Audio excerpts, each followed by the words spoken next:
Sweetest love I do not go एक love poem है और इसे ना जॉन डन के द्वारा लिखा गया है, जो कि उन्हीं का बुक सॉन्ग्स एंड सोनेट्स जो कि 1633 ईस्वी में पब्लिश हुआ था, उसी में वो जो है ना आपको कविता लिखा हुआ है। और जॉन डन को ना pioneer of the metaphysical poet भी बोला जाता है। इस कविता में देखेंगे कि किस तरीके से एक प्रेमी जो है प्रेमिका को छोड़ के कहीं जाना चाहता है तो प्रेमिका के दिल में क्या भाव उत्पन्न होता है और प्रेमी उसे किस तरीके से समझाता है, पूरा का पूरा देखेंगे इस कविता में। कवि कहता है कि मेरी प्रिय प्रेमिका, हम तुमसे दूर इसलिए नहीं जाते हैं कि तुम अब हमको अच्छी नहीं लगती हो, हम तुमसे बोर हो गए, ऐसा कोई बात नहीं है। और ना ही हमें तुमसे ज्यादा अच्छी और खूबसूरत कोई मिल गई, ऐसा बात नहीं है। और तुम क्यों रो रही हो, चुप हो जाओ। और एक ना एक दिन ना हमको मरना ही है, तो क्यों ना तुम आदत डाल लो कि एक आदमी के नहीं रहने पे भी आदमी कैसे रह सकता है। और अभी जो हम तुमको छोड़ के जा रहे हैं तो तुम फील कर पाओगी कि एक आदमी के नहीं रहने पे भी इंसान जिंदा रह सकता है और आराम से जिंदगी काट सकता है। हाँ, हम थोड़े टाइम के लिए जा रहे हैं, फिर आ जाएंगे, वो दूसरा बात है, लेकिन कभी न कभी तो हम परमानेंट चले जाएंगे, फिर तुम कैसी रहोगी। इसलिए रोना बंद करो। देखो, कल शाम को सूरज डूब गया था ना, और अभी सुबह में देखो उग गया है।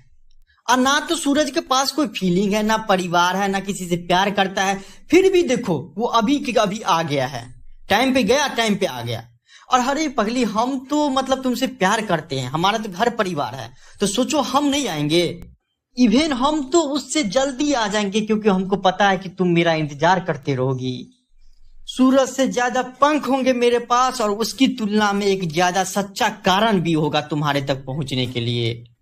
अगले पैराग्राफ में कवि अपनी प्रेमिका को कहता है कि देखो इंसान कितना कमजोर होता है, मानव प्राणी कितना कमजोर होता है कि अगर उसके जिंदगी में कोई खुशी का पल आता है तो उसे जी नहीं पाते रहता है।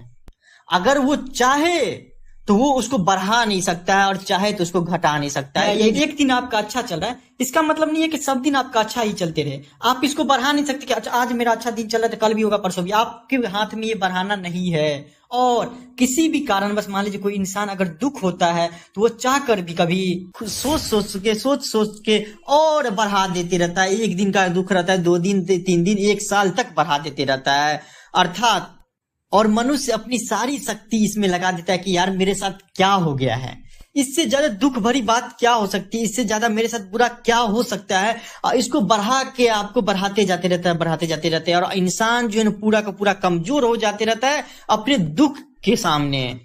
अगले पैराग्राफ में कवि कहते हैं कि और जब तुम कहराती हो ना, सांस लेती हो ना, तो सांस में हवा नहीं ले जा रही हो, ऐसा लगता है कि जैसे कि मेरी आत्मा को तुम घींचे लेके चली जा रही हो। और जब तुम रोती हो ना तो ऐसा लगता है कि तुम्हारे आंख से आंसू नहीं गिर रहा है, मानो कि मेरा खून गिर रहा है। यहाँ पर कभी हाइपरबोलिक शैली का इस्तेमाल किए हैं।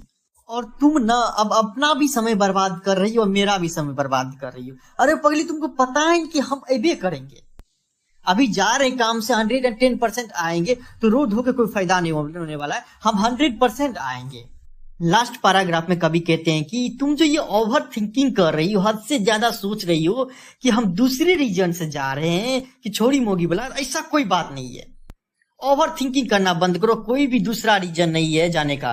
अरे भाग्य को अपना काम करने दो, भगवान को अपने काम करने दो, तुम ये ओवर थिंकिंग मत करो कि मेरे साथ गलत हो जाएगा, ऐसा बात नहीं है। हम बाहर जा रहे थे, मेरे साथ कुछ अनहोनी हो जाएगा, ऐसा कुछ भी नहीं है।